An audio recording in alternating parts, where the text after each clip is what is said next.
The Great War, through a London child's eye. June the 1st, 1916. Grandmother has been visiting us, which is tremendous fun. She came in her motor car and I was allowed a ride. The best part is when she and Mother are talking in the evening when they think I've gone to bed. Adults talk about all sorts when they think children aren't listening.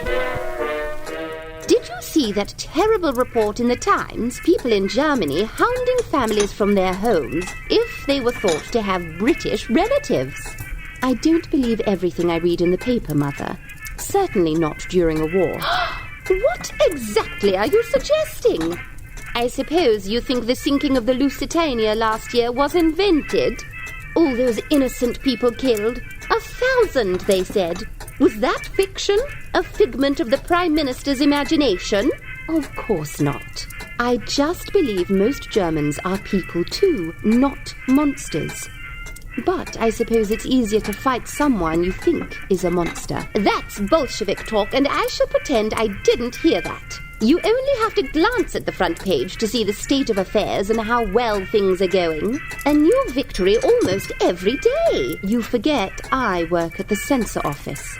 I see how the soldiers at the front describe the war, and it's not always such a pretty picture. Well, I'm sure the government and the newspaper wouldn't tell lies about the war. All I am saying is I think the government needs people to keep joining up, and so they'll paint things a certain way.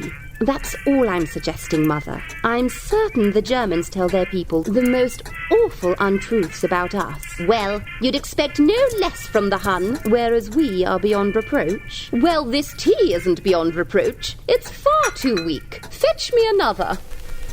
Grandmother's comments made me think about the posters I've seen encouraging men to join up. They make it look like a terrific adventure. The posters have women and children waving them off with a smile too. Some of the posters even seem to make a man feel guilty if he did not join up, saying how it is their duty to do so, and how the children would be embarrassed if they did not. I thought I would ask Sid what he thought. So Sid, you seen those posters about joining up? Don't you think they make it all look, I don't know, rather more exciting than it is? I mean, your brother died, and we've seen all the injured men. It makes me even more desperate to get to the front and have my mother as proud as her on the poster. I thought she said she'd box your ears if you did. Yes, and you know what?